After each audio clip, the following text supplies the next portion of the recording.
Bismillahirrahmanirrahim. Assalamualaikum warahmatullahi wabarakatuh. Al-Fatihah ila ruhi sayyidina habibina syafi'ina Rasulillah Sayyidina Muhammad ibn Abdullah sallallahu alaihi wa ala alihi wa ashabihi wa azwajihi wa dzurriyyatihi. Anna Allah yu'ali darajati fil jannah wa yanfa'una bi asrarihim wa anwarihim wa ulumihim wa nafahatihim wa barakatihim fid dini wa dunya wal akhirah wa ja'aluna min hisbihim wa yarzuquna mahabbatahum wa yatawaffana ala millatihim wa ya'shurna fi zumratihim bil afiyatin wa salamatin lahumul fatihah. A'udzu billahi minasy syaithanir rajim. Bismillahirrahmanirrahim. Alhamdulillahi rabbil alamin arrahmanir rahim maliki yaumiddin. Iyyaka na'budu wa iyyaka nasta'in ihdinas siratal mustaqim siratal ladzina an'amta 'alaihim ghairil maghdubi 'alaihim waladdallin amin. Bismillahirrahmanirrahim. Nawaitu ta'alluma wa ta'lima wa tadhakkura wa tadhkira wa naf'a wal intifa'a wal ifadata wal istifadata wal hitha ala tamassuki bi kitabillahi wa sunnati rasulillah sallallahu alaihi wasallam wa du'a ilal huda wa dilalata ala al-khairi ibtigha'a mardatihi wa qurbihi wa thawabihi wa husnil khatimah ma'al lutfi wal afiyah salahil akibah. Bismillahirrahmanirrahim. Alhamdulillahirabbil alamin wassalatu wassalamu ala asyrafil anbiya'i wal mursalin sayyidina wa habibina wa syafi'ina wa maulana Muhammadin wa ala alihi wa sahbihi ajma'in. Amma ba'du. Qala musanniful kitab Habibul Imam al-Habib Abu Abdullah Muhammad bin Yusuf As-Sanusi rahimahullah. Thumma ila sahibu syarhuha Syekh Ibrahim al-Bayjuri rahimahullah wa nafa'ana bihima wa bi'ulumihima fid darain. Allahumma aftah qulubana futuhal arifin wa bihidmatika wansur alaina birahmatika ya arhamar rahimin. Ila anqal. Masih dalam membahas makna ketuhanan. Kemarin sudah kita bahas sampai kepada bahwa makhluk tidak memiliki daya dan upaya. La ta'thira li syai'in minal kainati fi atharima wa illa lazima yastaghniya dalikal athar al maulana jalla wa azza. Bahwa makhluk tidak punya athar, tidak punya bekas di dalam perbuatannya. Apapun yang dilakukan, makhluk tidak punya bekas apapun, tidak bisa menimbulkan apapun. Apabila bisa menimbulkan, artinya makhluk itu bisa memunculkan sesuatu dari dirinya, maka lazima ayastaghniya dzalikal athar al maulana jalla wa azza. Maka hasil yang ditimbulkan makhluk itu pasti tidak akan butuh kepada Allah subhanahu wa ta'ala. Kaifa, kenapa kok enggak butuh? Wa huwal ladzi yaftakiru ilaihi kullu ma siwah.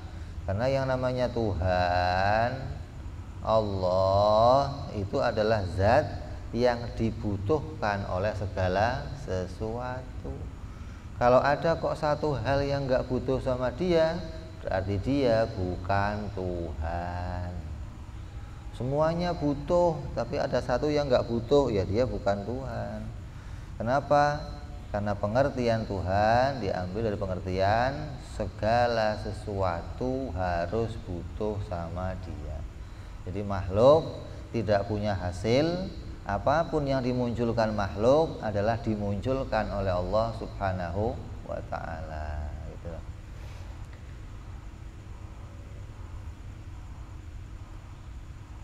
Umuman wa ala kulli halin, butuhnya kita kepada Allah secara umum dan dalam setiap keadaan. Mana sudah kita bahas tuh keadaan apa? Baik itu yang menganggap hal, sifat bisa ada dalam 2 waktu, ataupun sifat hanya bisa ada pada 1 waktu, maka kedua-duanya pasti butuh kepada Allah, tidak bisa lepas dari butuhnya kepada Allah Subhanahu wa ta'ala. Nah, kalau yang kedua kalau yang pertama mah pantas Bib, tiap waktu dibikin karena dia nggak bisa ada pada 2 waktu, maka tiap waktu dia butuh dibikin oleh Allah. Nah kalau yang bisa ada dalam 2 waktu, terus butuh apa lagi kepada Allah? Wong dia sudah bisa ada dalam 2 waktu, 3 waktu sudah bisa ada dia. Terus butuhnya kepada Allah apa lagi? Butuhnya kepada Allah untuk merubahnya dalam keadaan yang lain. Nah kamu dibikin sama Allah duduk, mau duduk terus, butuh apa? Nah, yang bisa berdiri siapa? Allah. Butuh diberdirikan. Dibikin berdiri, butuh duduk. Dibikin diam, butuh gerak. Jadi selalu butuh kepada Allah pada kemungkinannya untuk menjadi perkara yang lain. Karena dia nggak bisa merubah keadaannya sendiri. Untuk berubah dalam keadaan yang lain, maka dia tetap butuh kepada Allah Subhanahu wa ta'ala. Kalau yang tiap waktu ada mah jelas, ada dibikin, ada lagi dibikin, ada lagi dibikin. Nah, kalau ini dibikin sekali terus dia bisa muncul terus sepanjang Allah mau menghendakinya ada, maka dia akan ada. Terus butuh apa lagi dia? Ya butuh diganti jadi yang lain. Masa mau itu aja, ini bayi terus gitu. Ini butuh digedein, butuh dirubah, butuh digantengin, butuh di gitu. Jadi senantiasa butuh kepada Allah Subhanahu wa ta'ala. Maka yang makna demikian ini adalah hadza in qaddarta anna syai'an minal kainati yu'athiru bi tab'ihi.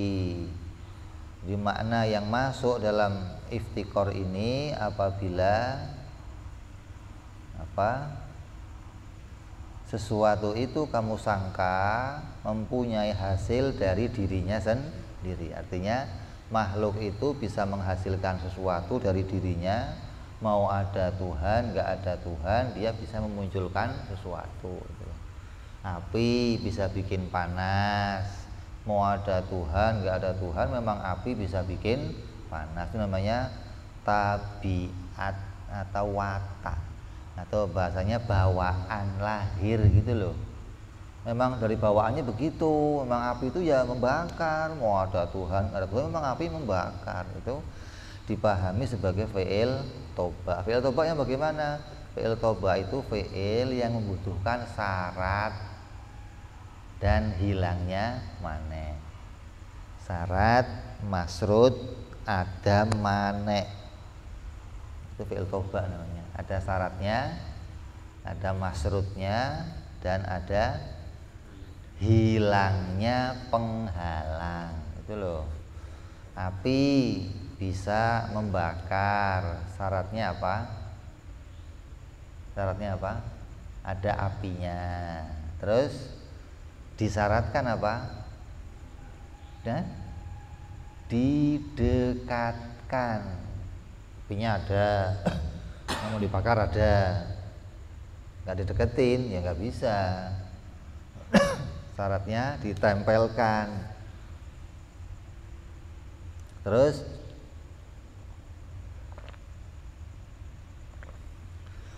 harus hilangnya penghalang. Apa penghalangnya? Basah. Api itu mau ditempel-tempelin, mau dideketin, kalau yang mau dibakar itu basah, maka api nggak akan bisa membakar. Itu fi'il tauba namanya. Fi'il tauba itu fi'il yang nggak punya iradah, udah kita bahas kemarin dalam sifat iradahnya Allah. Yang bisa menghasilkan sesuatu itu fi'il yang dirinya punya iradah. Nah kalau api nggak punya iradah, mana buktinya? Ketika ketemu yang basah, dia nggak bisa menghasilkan sesuatu. Berarti api tidak bisa membakar pada hakikatnya, gitu loh. Buktinya mana? Itu ada basah aja nggak bisa membakar dia. Pisau bisa memotong, syaratnya apa? Tajam, ada pisaunya. Terus disyaratkan ditekan. Deketin dong, ya nggak bisa dong. Emang api syaratnya ditekan. Kalau pisau nggak ditekan mau gimana, lo tempel doang gitu? Lah ya kan tajam, terus didekatkan. Maneknya apa? Maneknya apa? Penghalangnya apa? Penghalangnya kok tumpul. Penghalangnya besi gitu dong, yang dipotong. Ya nggak bisa, petak-petak kira bisa. Besi kok. Kalau roti lah itu petak, cabai. Kalau yang kamu potong kok kawat, ya petak-petak juga. Dia ada maneknya, ada penghalangnya gitu loh. Jadi ada syarat, masrut, adam, manek. Berarti ketika sesuatu bisa dihalangi, aslinya dia nggak punya kemampuan untuk menghasilkan sesuatu. Kenapa? Apa yang dikerjakan dia bisa dihalangi oleh yang lain. Jadi aslinya fi'il tauba itu nggak ada gitu loh. Watak itu nggak bisa menghasilkan sesuatu. Kalaupun orang punya watak ya bisa aja nih. Api ini wataknya membakar, bisa aja tapi membakar itu bukan hasil wataknya dirinya gitu. Allah menjadikan dia punya watak. Watak itu diciptakan oleh Allah, tapi watak itu nggak bisa menciptakan apapun. Api kan panas, iya api panas, tapi panasnya api nggak bisa membakar yang lain gitu loh. Bukan api mah nggak panas, ya kalau Allah bikin panas ya panas, tapi panasnya nggak bisa memanaskan yang lain gitu loh. Jadi fi'il tauba itu sesuatu yang bisa dihalangi. Kayak ginilah, ini airnya saya kasih air panas, saya tuang nih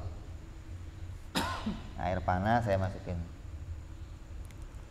Ketika air panas sudah masuk, gelasnya panas nggak? Dari mana panasnya gelas? Dari air yang panas. Nah itu namanya fi'il tauba. Dianggap itu panasnya gelas itu muncul dari panasnya si air. Tapi kan bisa dihalangi. Bisa nggak dihalangi? Apa? Ente bisa punya yang namanya termos. Termos itu ente isi air panas, luarnya panas enggak?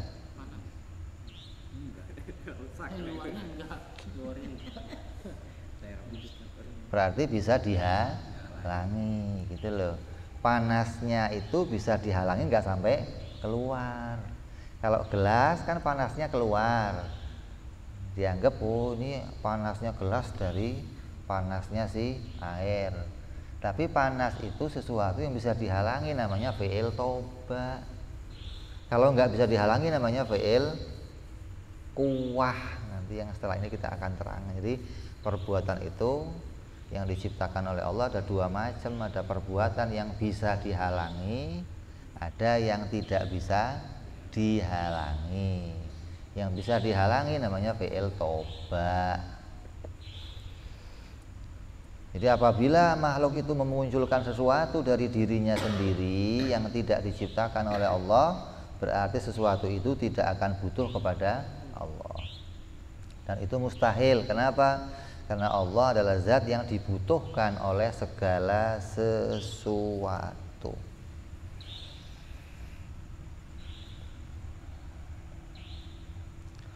Terus wa amma in qaddartahu mu'athiran bi quwwatin ja'alaha Allahu fihi kama yaz'amuhu katsiran minal jahlatin fadza falidzalika muhalun aidon. Maka yang kedua, apabila kamu sangkakan makhluk itu atau alam itu atau barang-barang yang mungkin itu bisa menghasilkan sesuatu dengan jalan Allah menjadikan kekuatan pada dirinya, sebagaimana pahamnya orang-orang yang bodoh, maka itu juga mustahil.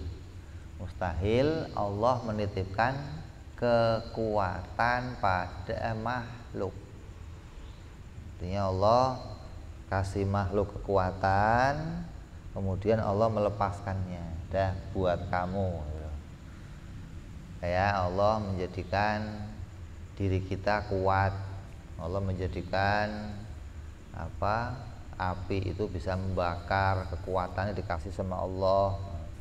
Pisau bisa memotong, obat bisa menyembuhkan, nasi bisa mengenyangkan. Dengan apa? Allah jadikan kekuatan, kuat.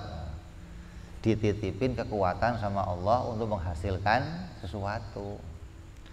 Maka ini menjadi paham yang banyak dipahami oleh orang-orang awam. Maka yang demikian gimana? Yang demikian muhalun aidan juga mustahil. Kenapa mustahilnya?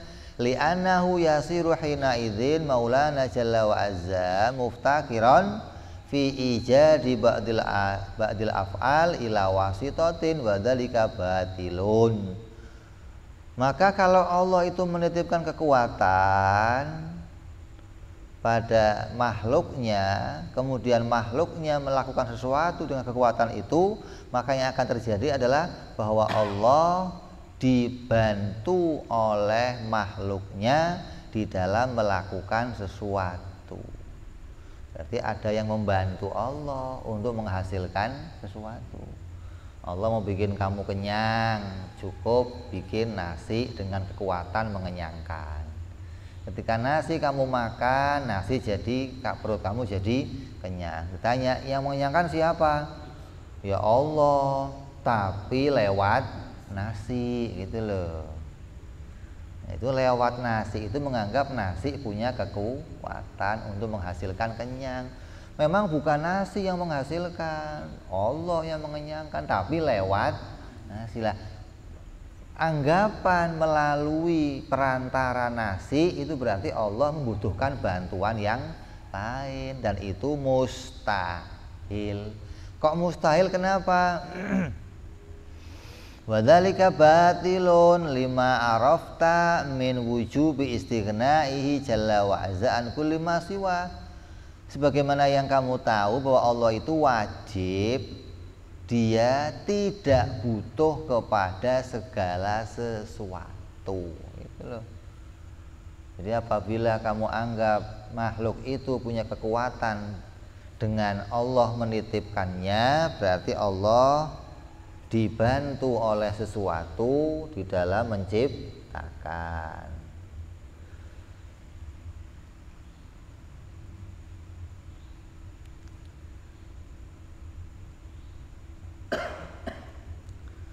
Ai walau naza'aha minhu lam yu'athir. Walaupun dia beranggapan ya aslinya sih nggak punya hasil, apalagi dia beranggapan memang punya hasil. Walaupun dia beranggapan memang aslinya nasi itu nggak mengenyangkan, cuman kan dijadikan perantara, Allah menjadikan jadi perantara, maka nasi itu bisa bikin kenyang. Ini perkataannya orang-orang yang nggak ngerti tentang sifat-sifat ketuhanannya Allah, nggak ngerti kudratnya Allah, nggak ngerti iradahnya Allah. Maka dia beranggapan Allah menitipkan kekuatan pada diri makhluknya masing-masing. Lah kalau semua makhluk udah Allah titipin kekuatan masing-masing, terus bisa punya pekerjaan masing-masing, lah Allah ngapain kerjanya? Nonton, ngawasin, apa nilai? Oh no sembarangan, oh no baik, begitu kira-kira. Kan perbuatannya Allah menciptakan. Perbuatan menciptakan ini bukan sekali tempo, tiap waktu. Maka apapun yang kita hasilkan itu diciptakan oleh Allah dan diciptakan secara langsung.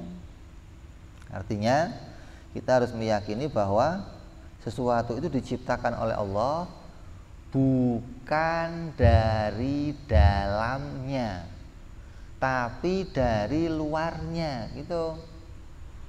Api tempelin membakar. Orang menganggap terbakar itu dari dalamnya api muncul. Kalau kamu anggap terbakar itu muncul dari dalamnya api, berarti Allah menitipkan kekuatan di dalamnya api. Maka ketika disentuh, kekuatan itu muncul untuk membakar. Tapi kamu harus meyakini bahwa Allah menciptakan terbakar itu bukan dari dalamnya api, tapi dari luarnya api, dari sisinya api, dari sampingnya api, begitu loh. Bersamaan dengan api itu menyentuh sesuatu, bersamaan Allah hadirkan terbakar di luarnya si api, bukan dari dalamnya si api, gitu loh. Kamu makan nasi terus kenyang, munculnya kenyang bukan dari dalamnya nasi, tapi dari luarnya nasi. Allah memasukkan kenyang dalam perut kamu, gitu loh. Allah menjadikan perut kamu kenyang, bukan dari dalamnya nasi muncul kenyang, bukan. Makanya Allah munculkan dari luarnya nasi, kenyang itu diletakkan di perut kamu. Kamu minum obat, sembuh kamu itu bukan muncul dari dalamnya obat, tapi sembuh itu dimunculkan oleh Allah dari luarnya obat. Kamu minum obat, Allah jadikan diri kamu sembuh, gitu loh. Karena kelihatannya itu bersamaan, maka kamu anggap itu muncul dari dalamnya, gitu. Karena itu bergandengan, maka kamu anggap itu muncul dari dirinya, gitu. Begitu api disentuh, muncul terbakar, kamu anggap api yang membakar. Kamu nggak melihat ada perbuatan yang lain yang dimunculkan di situ. Lah bisa ngertinya dari mana? Ya dari sini. Kalau api itu memunculkan terbakar dari dirinya dengan kekuatan yang Allah titipkan, gitu kan? Maka berarti api itu membantu Allah menghasilkan sesuatu, membantu Allah mengantarkan sesuatu. Sedangkan Allah tidak butuh dibantu oleh siapapun, hingga api tidak mengantarkan terbakar sama sekali, gitu loh. Nasi tidak mengantarkan kenyang sama sekali, obat tidak mengantarkan sembuh sama sekali. Artinya tidak ada dalam dirinya nasi muncul kenyang, dari dalamnya obat muncul sehat, nggak ada begitu, nggak ada. Kalau begitu berarti Allah nanti dibantu oleh yang lain untuk bisa menciptakan. Terus dari mana? Dari luarnya obat Allah ciptakan sehat, diletakkan dalam diri kamu. Dari luarnya si nasi Allah letakkan kenyang dalam perut kamu. Hingga di situ ada pekerjaan dua yang bersamaan. Apa? memasukkan nasi dalam perut kamu dan memasukkan kenyang dalam perut kamu. Ada dua perbuatan di situ. Dan Allah menciptakannya sendiri, tidak pakai perantara, nggak pakai pembantu, nggak pakai pengantar, enggak. Ketika nasi dimasukkan dalam perut kamu, Allah masukkan pula kenyang dalam perut kamu. Ketika obat kamu masukkan perut kamu, maka Allah pula jadikan sehat. Itu keduanya bersamaan dimunculkan oleh Allah. Itu namanya sebab akibat, atau disebut sunnatillah. Orang sekarang nyebutnya apa? Aksi reaksi. Tiap-tiap ada aksi akan ada reaksi, gitu loh. Ini kok bisa begini, kenapa? Kok bereaksi begini? Karena ada aksinya si ini, gitu loh. Karena ini beraksi, ini bereaksi, gitu. Ada sebab, ada akibat. Dianggap yang memunculkan akibat adalah sebab, yang memunculkan reaksi adalah aksi. Padahal enggak begitu. Dua-duanya diciptakan oleh Allah. Allah menciptakan aksi dan Allah menciptakan pula reaksinya. Dan reaksi diciptakan bukan dari dalamnya si aksi, bukan, tapi bersamaan. Di luarnya si aksi, Allah munculkan sendiri yang namanya reaksi, gitu. Ada sebab Allah munculkan, maka di sisi lain Allah munculkan pula akibat. Bukan nih gara-gara ini muncul ini, oh bukan.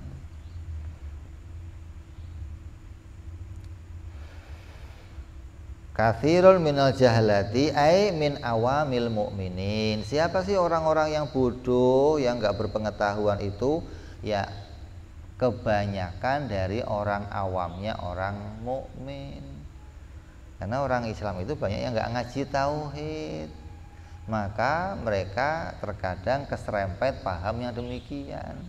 Menganggap ya ini kan kekuatan dari Allah. Allah kasih kekuatan. Sampai ada thariqah di Jawa Timur itu kalau bulan tertentu nanti baca wirid isinya ya qawiyu, ya qawiyu, ya qawiyu. Ya Allah kasih kekuatan, ya Allah yang maha kuat, yang maha kuat, yang maha kuat, kasih kekuatan. Sampai pahamnya begitu. Dianggap Allah itu bisa menitipkan, nggak bisa, nggak bisa.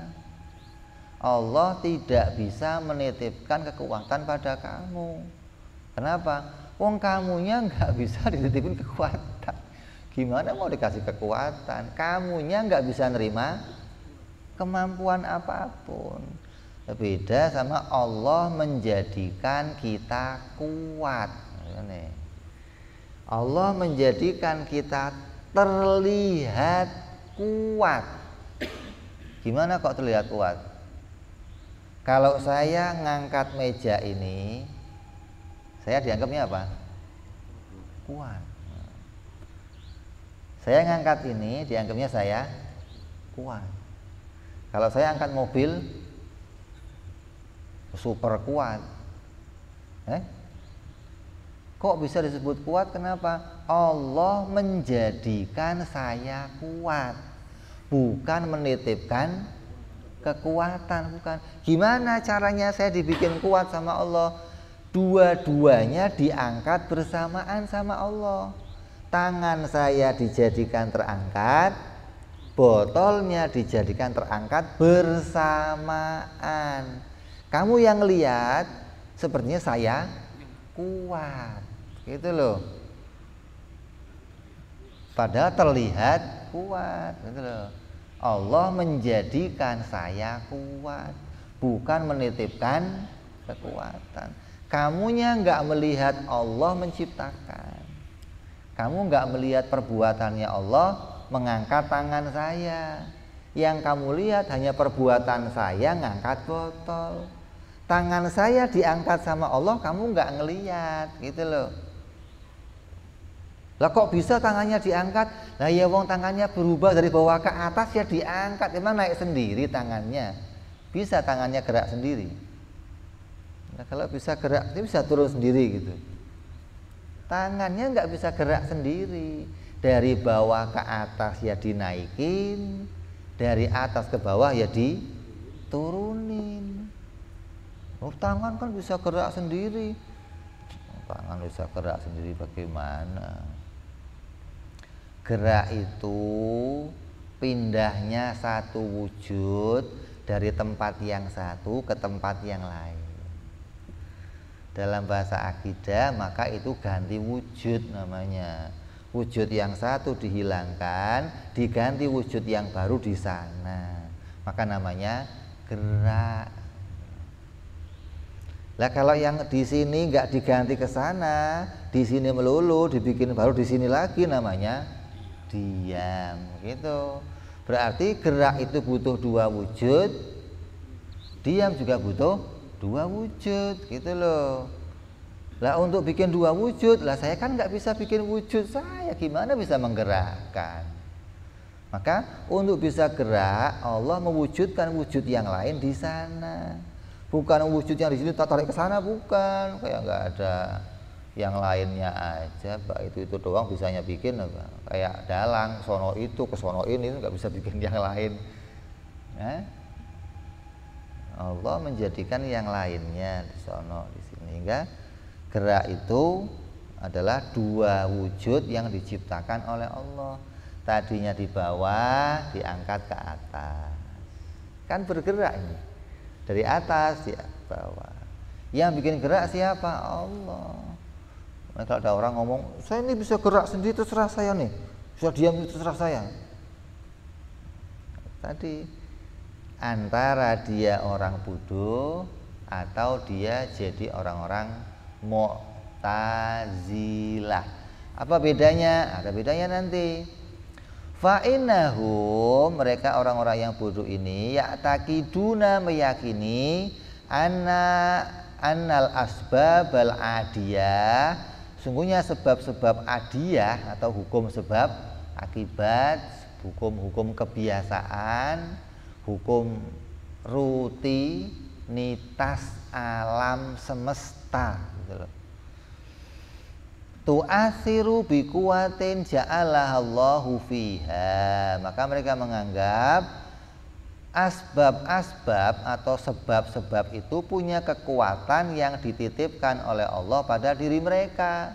Hingga si sebab itu dengan kekuatannya Allah bisa memunculkan akibat gitu loh. Walau naza'ah minha lam yu'athir, walaupun mereka nyangka bahwa ya aslinya sih nggak bisa bikin gitu. Tapi karena Allah maunya bikin begitu, ya jadinya begitu gitu. Karena Allah mau nitipin kekuatan, maka ya mereka akhirnya punya kekuatan. Dengan kekuatannya mereka menghasilkan sesuatu. Fal muradu bil jahlah, dan yang dimaksud dengan jahla atau jahlati awamil mukminin itu yang dimaksud dengan kebodohannya orang-orang awam, yang orang-orang mukmin, kama alimta, sebagaimana yang telah kamu ketahui. Kita pernah bodoh juga begini maksudnya. Bukan pernah bodoh juga begitu kayak yang kamu tahu dulu begitu. Memang ente nabi dari awal, ente pernah jadi begini juga gitu loh. Kenapa? Dari kecil kita terlibat hukum sebab akibat. Dari bayi. Bukan kayak Nabi Adam.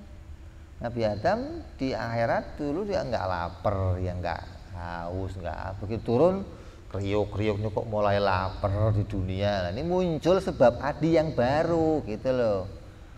Ketika ya kamu makan, ketika Nabi Adam makan, tahu harapannya kenyang kepada Allah, karena tahu ini nggak bisa bikin kenyang. Nah kita kan enggak, dari mulai bayi terlibat hukum sebab akibat. Kita anggap asal makan kenyang, makan kenyang. Ini yang bikin kenyang ya, nuduh nasi bikin. Kamu disuruh makan sama Allah, Kulu washrobu, makanlah kamu dan minumlah kamu, wala tusrifu, jangan boros-boros, jangan berlebihan. Maksudnya apa? Ya kalau lapar makan, kalau minum, kalau haus minum. Tapi kamu nggak boleh menganggap nasi yang bikin kenyang. Kamu nggak disuruh itu, nggak disuruhnya kalau lapar makan. Bukan disuruh meyakini makan bikin kenyang, bukan. Itu salah anggap kamu. Lah kan Allah nyuruh saya makan, berarti makan bikin kenyang. Yang ngomong begitu siapa? Nggak ada kalimatnya makan bikin kenyang, nggak ada. Allah perintahnya kamu makan kalau lapar, nanti saya bikin kenyang, gitu loh. Kalau kamu haus minum, nanti saya bikinin seger.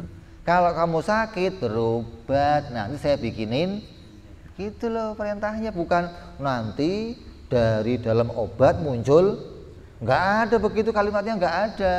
Itu anggapan kamu.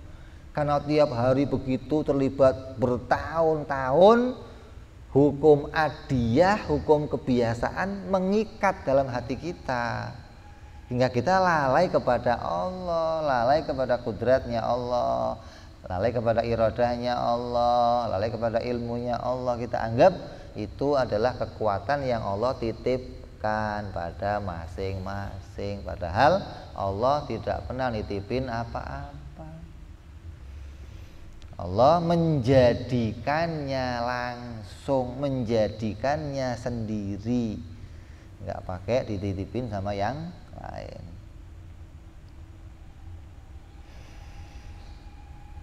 Walaisal muradu bihim al mu'tazilah, dan yang mereka pahami orang awam beda dengan pahamnya orang Mu'tazilah. Beda nih. Kamu punya dua pemahaman sekarang. Ada orang awam, ada orang Mu'tazilah. Kalau Mu'tazilah yang bagaimana? Kalau Mu'tazilah itu li'annahum, kalau orang-orang awam, mereka la yaquluna bi annal asbabal adiyah tu'athiru bi quwwatin ja'alallahu fiha.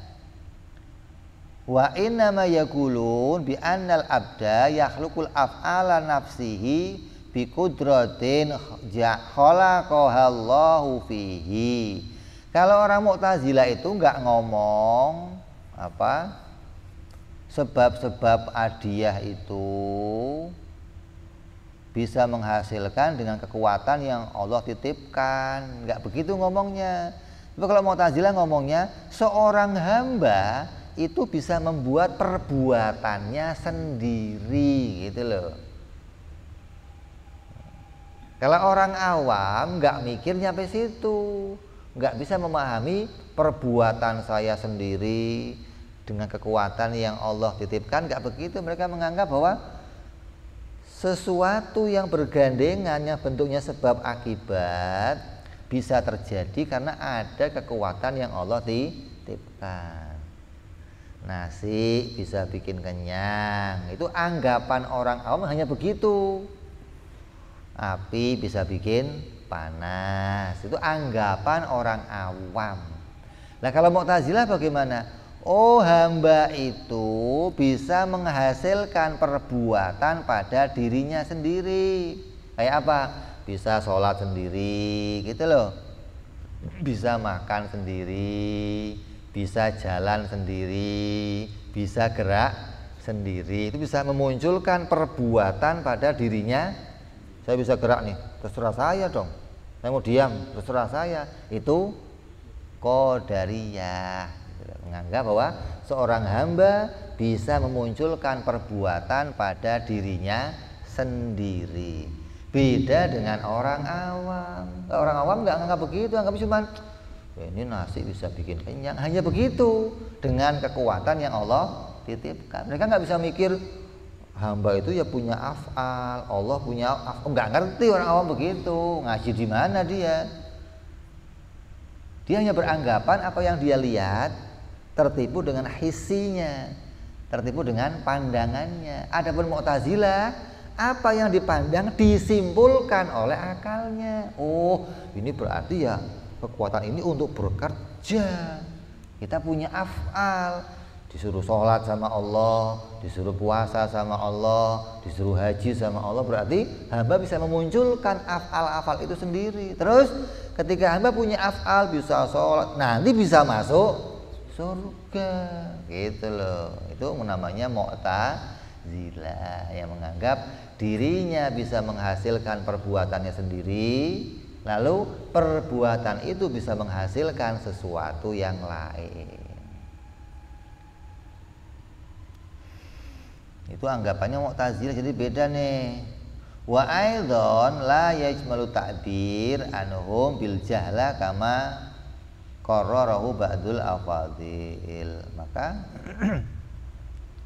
kalau Mu'tazilah diomong bodoh juga ya nggak pantes gitu loh. Masa omong begitu kok bodoh? Itu bukan bodoh, menyimpang gitu. Kalau bodoh itu masih nggak ngerti, kalau itu lenceng, udah keluar rel gitu loh. Ya, jadi pemahaman ini jauh, ini beda nih antara awamul mukminin sama orang-orang Mu'tazilah. Kalau awamul mukminin masih mengakui kamu nanti di surga, ya Allah yang masukin surga, bukan saya bisa masuk surga, bukan. Kalau Mu'tazilah enggak, surga ya saya yang masuk. Kok bisa? Saya bisa sholat, saya bisa puasa, saya bisa haji, maka dengan amal itu saya akan masuk surga, gitu lah. Itu orang Mu'tazilah. Fadzalika muhalun, maka yang begitu juga mustahil. Kenapa kok mustahil? Jawabun amma itu adalah sebagai jawab. Amma wawu ismul isaroh, aidun likauni syai' minal kainati tu'athiru bi quwwatin ja'alallahu ta'ala fihi. Qauluhu aidan kama ayyakuna syai'un minha mu'athirun bi tab'ihi muhalun. Kalimat aidan mengembalikan kepada pembahasan yang sebelumnya, yaitu makhluk punya hasil dari tabiatnya, kan mustahil. Maka makhluk punya hasil dari kekuatannya juga mustahil, gitu loh.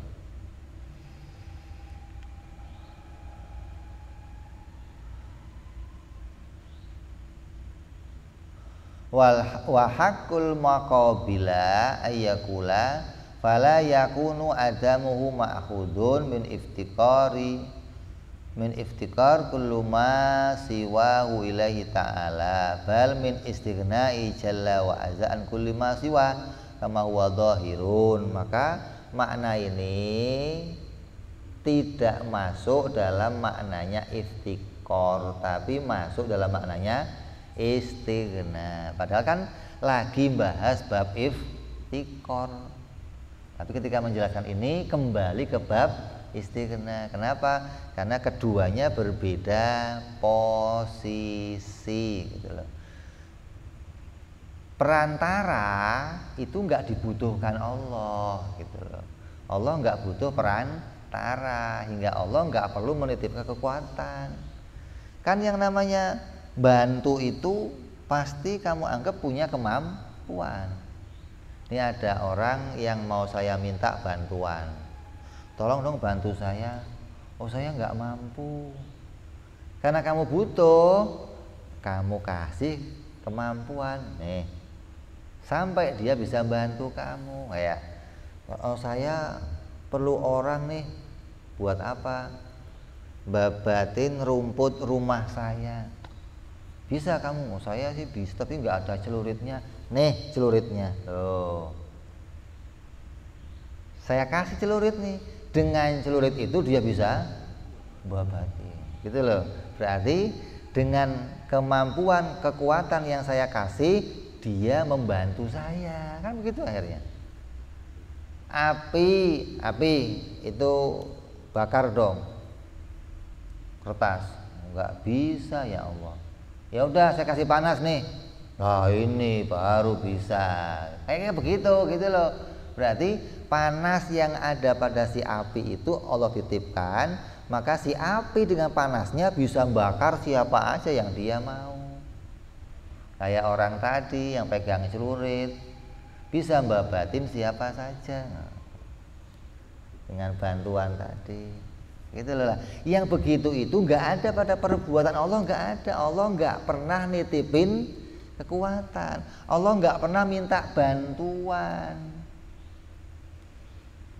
Allah minta bantuan berarti Allah lemah. Kalau Allah dibantu sama yang lain berarti Allah lemah. Ini kayak orang-orang yang geblek sekarang itu.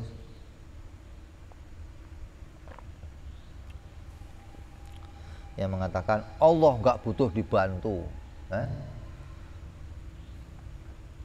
Kan ada tuh Quran mengatakan, siapa yang menolong Allah maka Allah akan menolongnya. Oh, Allah kok dibantu? Allah nggak butuh bantuan. Wong ini lagi ngomong syariat balik ke hakikat, kan repot. Terus waktu ngomong hakikat dia adat ngomongnya. Ini kan ini orang gimana sih, dia ngomong muter-muter begitu. Jadi orangnya sudah nggak jelas masalah hukum adi, akli, syar'i ya begitulah, loncat-loncat. Ketika ngomong syar'i, nanti dia ngomong ke hakikat. Pas ngomong hakikat kembali ke adi. Ngomong adi lagi, ngomong ke syariat. Ini orang muter di situ tapi nggak jelas juntrungannya. Kenapa? Nggak bisa menempatkan sesuatu. Ini tempatnya pada apa sih? Oh hakikat. Oh tempatnya pada apa ini? Oh syariat. Ini pada apa? Oh ini adiyat. Kan ada tempatnya. Kalau saya lapar, saya makan. Hukum apa itu? Adi. Yang saya makan harus halal. Hukum apa itu? Syar'i. Yang mengenyangkan saya Allah. Hukum apa itu? Nah begitu mestinya. Jalan semua tiga-tiganya. Syar'inya jalan, cari yang halal. Adinya ya jalan, kalau lapar makan. Akalnya jalan, yang bikin kenyang Allah. Gitu loh. Kalau nggak begitu, ya kamu pincang jalannya. Hanya jalan dengan syariat sama adat umpamanya. Nggak pakai hakikat, ya pincang kamu. Akan menganggap bahwa memang Allah perintah saya makan, memang nasi bisa bikin. Ya kamu nggak alhamdulillah, ya, alhamdulillah sih. Ya, itu menjadi halangan utama kita untuk menghadap kepada Allah. Jadi penghalangnya orang-orang awam untuk sampai kepada makom mulia, makom kewalian, makom terhalang. Kok terhalang? Karena dia nggak bisa menghadap Allah tiap waktu. Mu'tazilah, nggak ada wali Mu'tazilah. Saya mau tonton, coba tunjukin satu wali Mu'tazilah gitu. Ya nggak ada Mu'tazilah kok jadi wali. Kenapa? Terhalang dia untuk menghadap kepada Allah. Asal kenyang ngadepnya nasi. Emang ini nasinya pulen top ini. Allah ketinggalan begitu. Nggak diingat sama Allahnya. Begitu kamu hasil usaha kerja ini bisnis top, hasilnya luar biasa. Bisnisnya yang ditop-topin, bukan Allah. Hingga tiap waktu terhalang kepada Allah. Lah orang yang ngerti hakikat ya nggak pernah terhalang sama Allah. Kenapa? Doanya dia, ya Allah gerakku jadikan gerak yang baik, diamku jadikan diam yang baik. Karena dia tahu gerak diamnya Allah yang bikin, jalannya Allah yang bikin, ibadahnya Allah. Kapan dia lepas dari Allah? Asal makan kenyang ingatnya Allah. Jangan kenyang ngunyahnya aja ingat Allah. Nggak urusan sama gigi. Kamu kan nggak gigi siaran emang nih. Makan susah. Kamu kan nggak ingat Allah, ingatnya gigi. Asal gigi lengkap ini baru enak. Jadi setiap waktu orang yang terikat sama hukum sebab akibat itu menjauh dari Allah. Makanya di antara penghalangnya wali dan orang awam, kamu kan nggak bisa tahu di sini yang wali yang mana. Karena kamu tahu ini walinya si Anu, walinya si Ahmad, walinya si Baim, walinya si. Kalau waliullah kamu nggak tahu. Lah Allah menutupi wali-walinya pakai apa? Pakai hukum adat. Karena wali itu makan, kalau lapar makan, haus minum. Kamu nggak tahu ini wali bukan sih? Gitu. Padahal walinya nggak makan juga nggak apa-apa. Kenapa? Karena dia tahu makan nggak bisa bikin kenyang. Tapi karena dia berjalan pada syariatnya Allah, berjalan pada adatnya Allah, ya dia makan. Nah karena dia makan, kamu nggak ngerti ini wali apa bukan. Yang bedain mana? Hakikat hatinya kepada Allah. Gitu loh.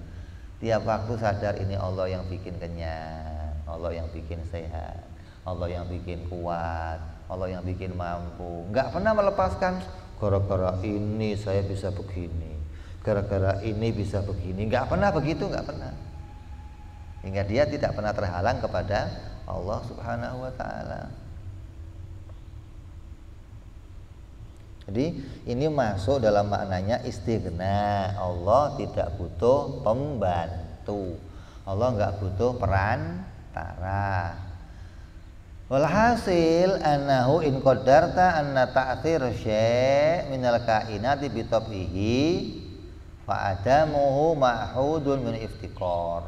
Maka sekarang kamu bisa paham kalau disebutkan bahwa makhluk itu tidak bisa menghasilkan sesuatu dengan tabiatnya, maka memustahilkan ini adalah masuk di dalam maknanya iftikornya kepada Allah Subhanahu wa ta'ala. Maka ditolaknya makna ini karena Allah adalah zat yang dibutuhkan oleh segala sesuatu. Andai ada sesuatu yang muncul dari makhluk dengan sendirinya, pasti sesuatu itu tidak butuh kepada Allah. Wa illa lazima yastaghniya dalikal athar an maulana jalla wa azza kaifa walladhi yaftakiru ilaihi kullu ma siwa. Ini kiasnya begini. Wa in qadarta, dan apabila kamu sangkakan anna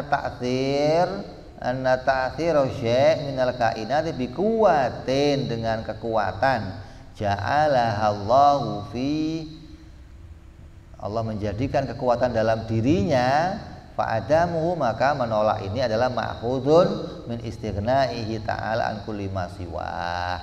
Masuk dalam maknanya Allah tidak butuh dibantu oleh segala sesuatu. Wa illa, kalau nggak begitu gimana? Lazima iftikor, maka berarti Allah itu iftikor fi ijadi ba'dil af'al, dalam sebagian perbuatannya Allah dibantu oleh sesuatu. Ila wasitatin, bikin matahari, oh nggak dibantu.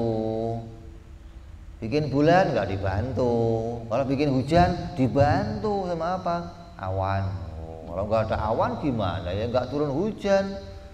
Nggak turun hujan, wong badan kamu keringetan ngucur, nggak ada awannya kok ngurusin hujan di langit. Kamu badan keringetan, kamu dari itu kamu ngucur keluar airnya, ada awannya?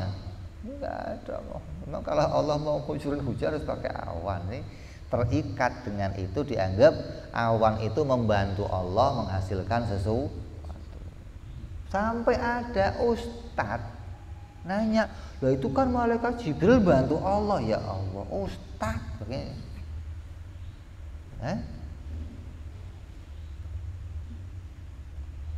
Malaikat Jibril itu bantu Allah, ngirimin wahyu.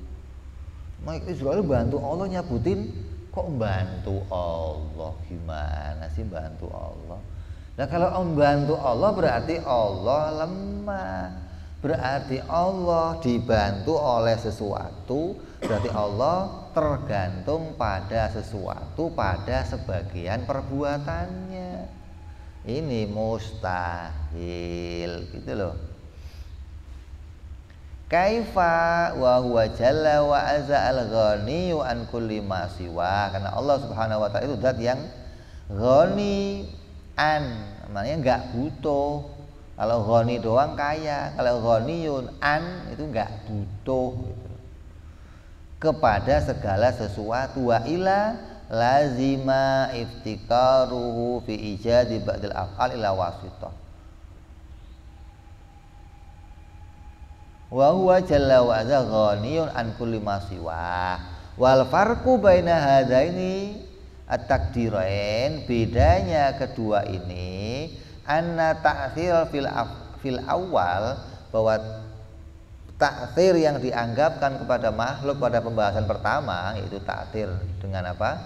Tabiat, la yatawaqqafu ala masyiatillah, itu tidak terkait, tidak tergantung kepada irodahnya Allah, wakhtiyarihi, dan bukan atas pilihannya Allah. Li'anna makana bitab'i, karena segalanya yang muncul dengan tab'i, dengan watak, la yatawaqqafu ala dzalika, maka itu tidak tergantung kepada adanya iradah. Kalau yang pertama nih, yang makhluk dianggap punya hasil dari tabiat, maka yang demikian adalah menunjukkan bahwa itu tidak disebut bisa menghasilkan. Disebut itu menghasilkan, maknanya tidak keluar dari irodahnya Allah, tidak keluar dari pilihannya Allah. Li'anna maka nabi ta'bi la yatawaqqafu ala dzalika falazima fihi anal asar mustaghni anillahi ta'ala. Maka kalau begitu, asar yang tidak tergantung kepada masyiatillah, nggak tergantung kepada ikhtiarillah, maka af'al hasil itu ya tidak butuh kepada Allah. Bayalzamu iftikaru ta'ala ilawa li'anna makana bitab'i la yatawaqqafu ala dzalika falazima annal athar mustaghni anillahi ta'ala. Bayalzamu iftikaru ta'ala ila wasitotin. Bi khilafi fitani, beda lagi dengan yang kedua. Fa innahu yatawaqqafu ala masyiatillah. Kalau dianggap makhluk itu bisa menghasilkan dengan kekuatan yang Allah ciptakan, Allah titipkan, maka yang demikian masih menganggap itu tergantung pada kehendaknya Allah. Api dikasih kekuatan, kalau kehendaknya Allah membakar, maka apinya bisa membakar. Kalau api dikasih membakar tapi Allah nggak mau membakar, ya nggak bisa bakar apinya. Berarti api itu membakar masih tergantung pada kehendaknya. Ini bedanya kedua posisi tersebut. Hatta yakhluqul quwah, hingga Allah menciptakan quwah fil asbabil adiyah, dalam sebab-sebab adiyah. Fasara, maka jadinya al fi'lu min hadhihi khaisiyatin muradullah ta'ala, maka secara tampak itu muncul dari iradahnya Allah subhanahu wa ta'ala. Wa yalzamu iftikaru fi ijadi ba'dil af'al wasithah, maka akan lazim Allah itu di dalam sebagian perbuatannya butuh kepada perantara untuk dititipkan kekuatan kepada mereka. Walam yalzamul athar mustaghni anillahi ta'ala, maka tidak lazim athar itu enggak butuh sama Allah. Atharnya tetap butuh kepada Allah, tapi Allahnya butuh kepada perantara, gitu loh. Hasilnya tetap butuh kepada Allah, tapi dalam prosesnya Allah butuh dibantu oleh yang lain. Kalau yang pertama, prosesnya nggak butuh bantuan Allah, maka hasilnya pun nggak butuh sama Allah. Yang kedua, prosesnya butuh bantuan Allah sampai kepada hasilnya, maka dianggap hasil itu bukan tidak butuh Allah, hasil itu butuh kepada Allah, tapi dalam prosesnya Allah dibantu oleh yang lain. Untuk bikin kenyang pakai nasi, untuk bikin sehat Allah butuh. Walaupun mereka anggap begini, ya kalau Allah mau langsung bikin ya bisa aja Allah, gitu loh. Kan Allah kuasa maha berkehendak. Kalau Allah mau langsung bikin kenyang perut kamu ya bisa saja. Tapi kan nggak begitu caranya Allah bikin. Gimana caranya? Allah bikinnya ya pakai nasi, terus dikasih kekuatan masuk ke perut kamu. Dalam dirinya nasi muncul kekuatan mengenyangkan perut kamu. Itu anggapan mereka begitu, gitu. Walaupun itu bukan muncul sendiri, masih Allah juga yang menjadikan, tapi dalam prosesnya menghantarkan bahwa Allah butuh dibantu oleh yang lain.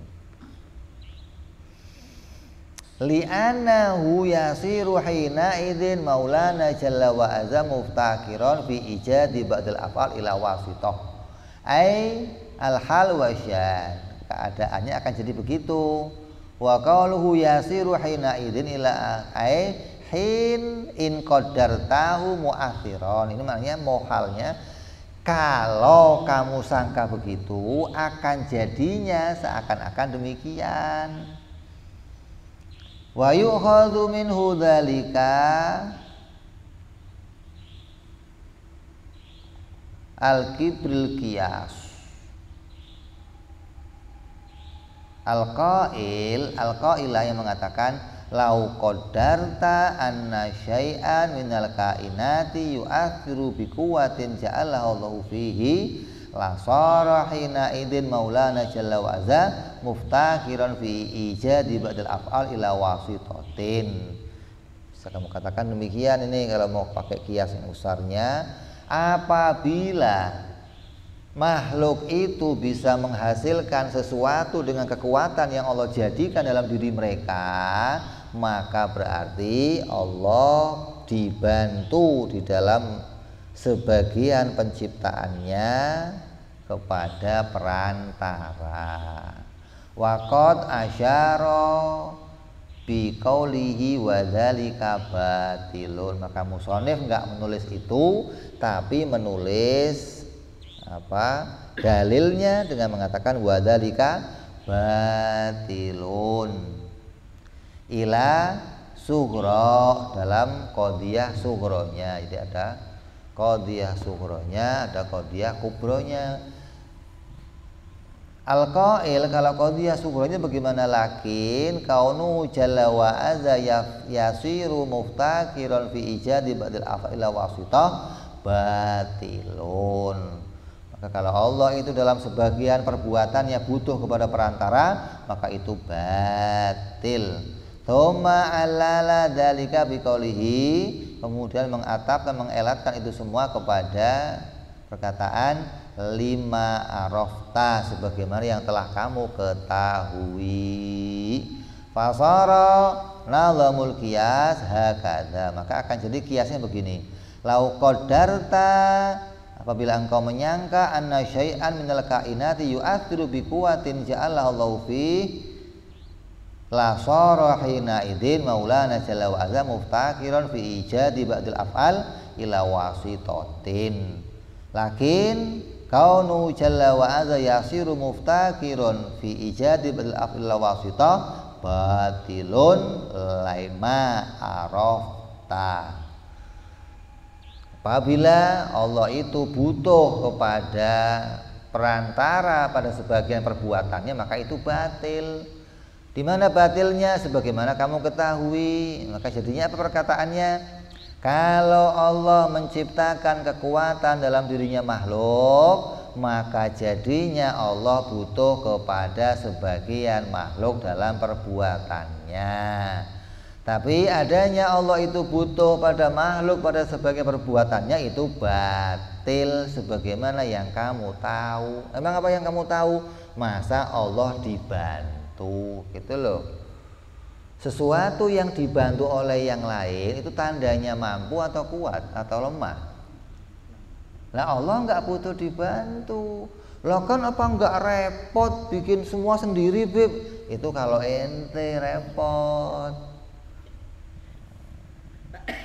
Kan ribet Beb, nyabut nyawa, nganterin wahyu, nulis catatan, apalagi yang mati ditanyain, yang kan ribet banyak. Ribet itu kalau ente tangannya dua, apa-apa ya tergantung dua tangan. Lah Allah nggak butuh dibantu oleh apapun. Idza arada syai'an ayyakula lahu kun fayakun. Gampang bagi Allah mau bikin apa-apa itu gampang. Kok gampang? Karena nggak butuh perantara. Nah kalau kamu kan ribet, mau nyukur cari gunting, guntingnya hilang, ribet. 2 hari nggak potong, gua nggak potong-potong, gunting hilang, ini nggak bisa dipotong, mau gimana, mau dicabutin. Begitu ketemu tumpul, potong sakit semua. Kenapa tumpul?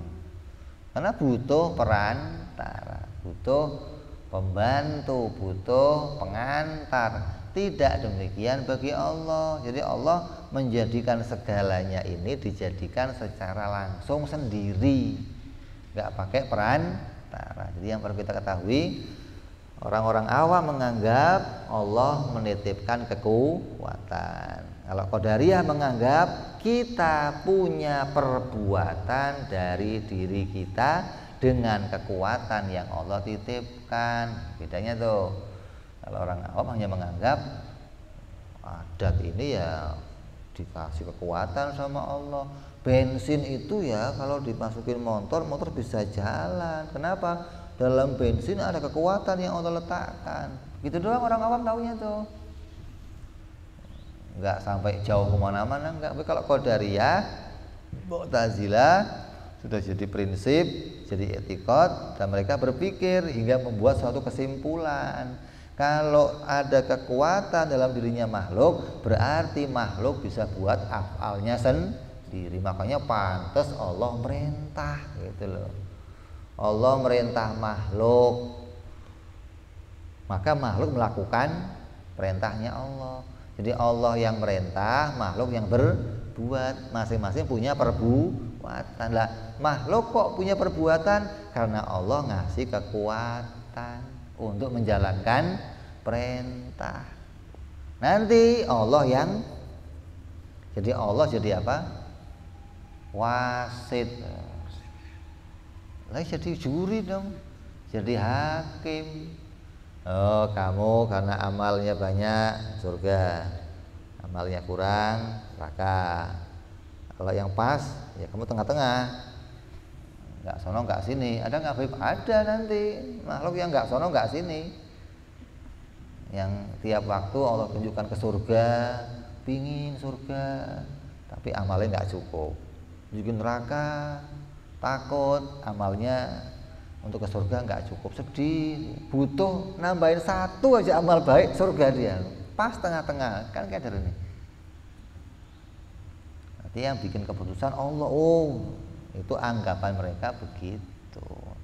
Nah kita kan enggak. Allah bikin makhluk, Allah bikin perintah, terus Allah bikin perbuatan makhluk jadi baik dan jadi jelek.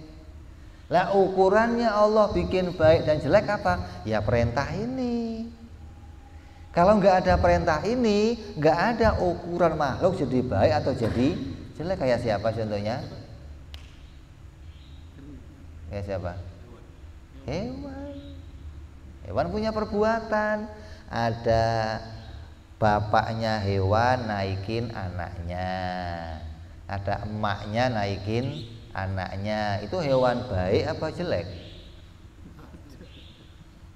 Ada emak anaknya hewan bunuh emaknya hewan, itu durhaka enggak itu hewannya? Hewan durhaka apa enggak itu? Ya enggak durhaka, enggak baik. Kenapa? Karena enggak ada perintah, enggak ada ukuran untuk menentukan dia baik atau jelek, gitu loh. Lah Allah bikin perintah. Lah untuk apa perintah dibikin? Hikmah. Allah mau menunjukkan mana makhluk yang dibikin baik, mana makhluk yang dibikin jelek. Ukurannya apa? Ya perintah ini. Kalau dijadikan Allah cocok sama perintah ya jadi baik. Kalau dibikin nggak cocok sama perintah jadi jelek. Maka Allah yang bikin makhluknya, Allah yang menjadikan ibadahnya, Allah pula yang memberikan dia fadl untuk masuk surganya. Hingga kita harus tahu hakikat itu. Bukan kita yang punya amal sendiri masuk surga sendiri, bukan. Tapi Allah yang bikin amal kita dan Allah pula yang memasukkan kita ke dalam surga. Kata sebagian orang keyakinan yang seperti itu namanya Jabariyah. Oh, nggak ngerti karena nggak ngaji. Kalau ngaji nanti paham yang kayak apa Qadariyah, yang kayak apa Jabariyah, yang kayak apa Ahlus Sunnah. Nanti kamu ngerti. Jangan, oh ya begitu berarti apatis. Terus kok tuh apatis? Apatis itu nggak ngelakuin apa-apa. Lah orang ahli sunnah ya sholat ibadah, bahkan yang kamu nggak seneng tahlil kita seneng. Oh ente yang nggak seneng sama amal kita seneng, maulid seneng, wirid seneng, toriko seneng. Kok malah disebut apatis, nggak punya amal gimana? Banyak gua amalnya daripada lu malah, gitu loh. Tapi saya nggak menganggap amal itu mengantarkan saya ke surga. Allah yang mengantarkan hambanya ke surganya Allah. Jadi amal itu nggak bisa mengantar kita ke surga. Terus jadi apa amal itu? Jadi alamat, gitu loh. Orang yang punya amal punya alamat untuk masuk surga. Lah kalau nggak punya amal, ya masuk surga bisa, tapi ya nggak punya alamat. Saya nggak tahu saya akan ke surga atau ke neraka. Kenapa? Saya nggak punya amal. Tapi ketika saya dijadikan punya amal, maka saya punya harapan. Oh, harapannya amal ini akan jadi alamat mengantarkan saya ke dalam surga. Kayak kamu lihat mendung lah. Wah, di sini mau hujan nih, alamatnya mudah-mudahan nih. Ada harapannya karena lihat. Kalau nggak ada mendung, habis ini hujan kayaknya. Lu ngimpi. Mendung aja kagak, atau ya bisa aja nggak mendung juga, tapi harapannya nggak bisa muncul, gitu loh, karena nggak ada alamat hadiahnya. Ini yang jadi kesimpulan tentang seluruh akidah yang sudah kita pelajari, itu sudah kita kaji satu persatu, dan semuanya masuk dalam maknanya ketuhanannya Allah Subhanahu wa ta'ala, hingga kamu sudah tahu jelas apa isinya istighna dan apa isinya iftikor. Istighna memasukkan berapa sifat, iftikor memasukkan berapa sifat, kamu sudah jelas satu persatu. Kalau diulang, istighna masuk berapa sifat? 11 sifat yang wajib. Iftikor masuk 9 sifat yang wajib. Kalau wajibnya 9, maka mustahilnya 9. Wajibnya 11, maka mustahilnya 11. 11 tambah 11 22. Makna apa itu? Makna istighna memasukkan 11 sifat yang wajib, 11 yang berapa jadinya? Ditambah perkara jaiz, masuk berapa dalam istighna? 3. Apa aja? Tidak wajib Allah menciptakan. Terus tidak ada tujuan. Terus makhluk tidak punya hasil dari kekuatannya. 3 ini masuk dalam sifat perkara jaiz yang masuk dalam maknanya istighna. Ditambah lagi yang istiqor ada berapa? 9 yang wajib. Terus yang mustahil 9 jumlahnya 18 tambah 2 perkara sifat perkara jaiz. Apa? Apa? Hudusul alam bi asrihi dan la ta'thira minal kainati bi tab'ihi. Maka jumlahnya 22 ditambah 6 berapa? 28. Terus 18 ditambah 4 berapa? 22.